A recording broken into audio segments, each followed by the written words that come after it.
is they used to have a thing at the Suffolk Resolves once a year with a reading of all of this crap that people went to Philadelphia. Dave Cowens in tri-corner hat, not driving a taxi cab, no longer with the Celtics, gave the address as the horses took off to Philadelphia. A lot of people don't know that. But Milton has had a lot of famous people besides the people here tonight. For instance, Joe Cap, who lived in Indian Creek or whatever it was. You know that place, right? Never played it down for me. Nothing. Jimmy Craig of the Olympic team also lived right down the street. Charlie Gogolak, who was our kicker till we cut him, also lived right near us. But there was something unique about Milton that I always liked. No restaurants, no bars. I know you've got them now. There were still Native Americans there. There were still muskets. There was everything here about it. But the big thing was, and I'm a great believer in reading, and that's why I'm here tonight, besides telling the story of the league. The Milton Public Library meant something to me. I lived in a lot of different places in Milton, depending upon how much money I'd made or lost. But the Milton Public Library was a place that I always went to read, and I still do today. This was before computers. This was before a lot of things that you see today.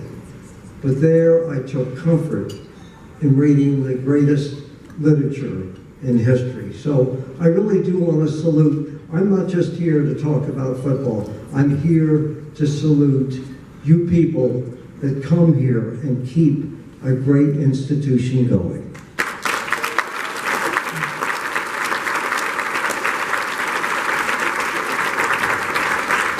Many of the people here tonight, Connie Spiros, where are you, Connie?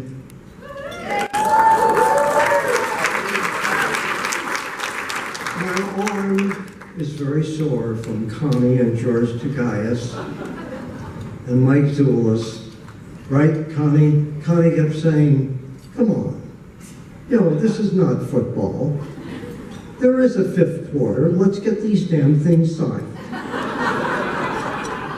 So I want to thank her and George and Mr. Zulis, and also to show to you that the real interesting things about life are the chances we take. A year ago, I think it was, I'm at a party in Boston, and I'm at this party. It's something you have every year. And Nick Pinello, who's here tonight, Nick, take a bow because I owe you a lot of money. Introduced me to George and said, you've got to read this book. George said, I don't read anything now because America's changed. So he sold him the book and showed him the book, and that's the reason I'm here tonight. So before we get into the whole thing, I do want to thank all you people who have come here, including Keating and all of the other people, for a terrific talk. Don't yawn yet, it'll be a lot better. Come on, we only have 35 more minutes. The Red Sox will be on to 2 in the morning, and who the hell cares? So, thank you to you all, and now we will begin the story of the odyssey of my life, pro football, what America was like years ago, what it is like today. So if we're ready to roll the video, let's do it. Lights, camera, action.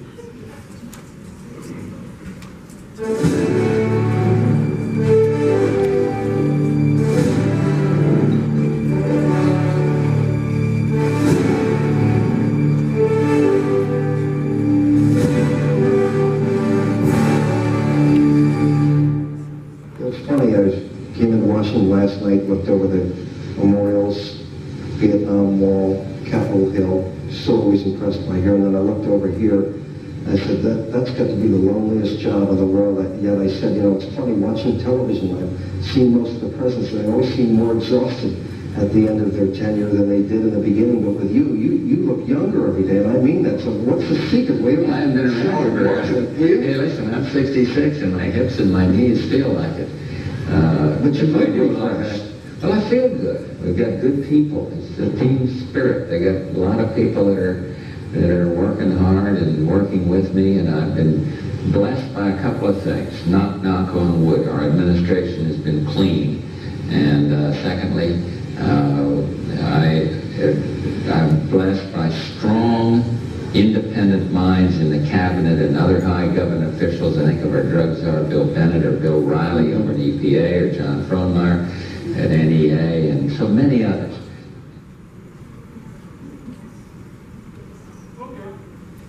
Well, my mother, her name was Frances Upton. That's how I get my first name.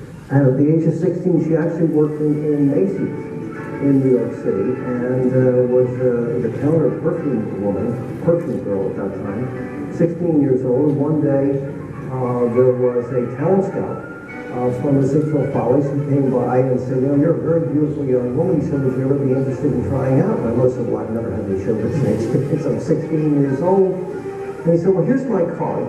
And if you're ever interested, give me a call. So, much against her father's wishes, 2 weeks later, she called him, and the rest is history. 2 years later, she was on Broadway.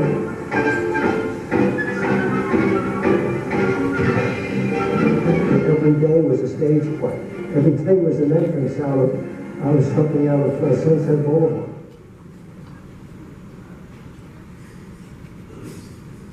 Well, it's really hard to probably take 3 films to talk about Burt Bell.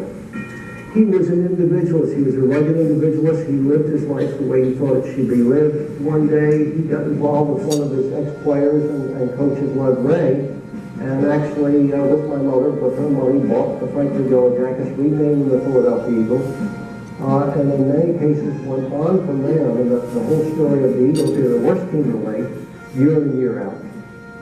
So he decided that one night at a league meeting that he would push through something he'd been thinking about, which is the first professional draft in any sport. For 60 or 70,000 people to do this, for the Green Bay Packers and the city of Green Bay, it certainly should set an example. I can remember one time going to a movie with him, which was rare, because he was always working. And we went to see the Pride of the Yankees, the Lou Gehrig story with Gary Cooper.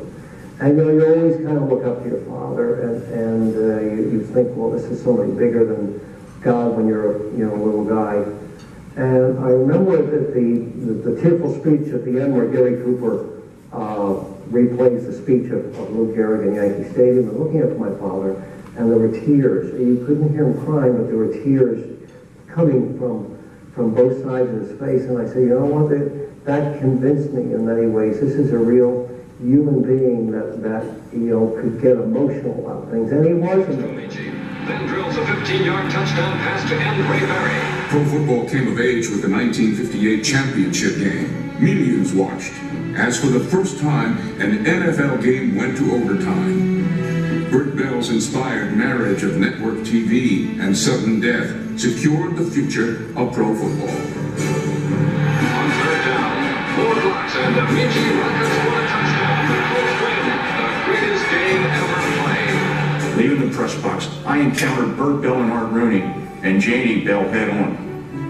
And I said, Burt, it's been a tremendous day for the league, hasn't it? And he said, in a very paradoxical way, John, old boy, I never thought that I would live long enough to see sudden death. The old-timers know it, and I hope these guys playing today remember a guy by the name of Burt Bell. If it wasn't for him, you wouldn't be a millionaire.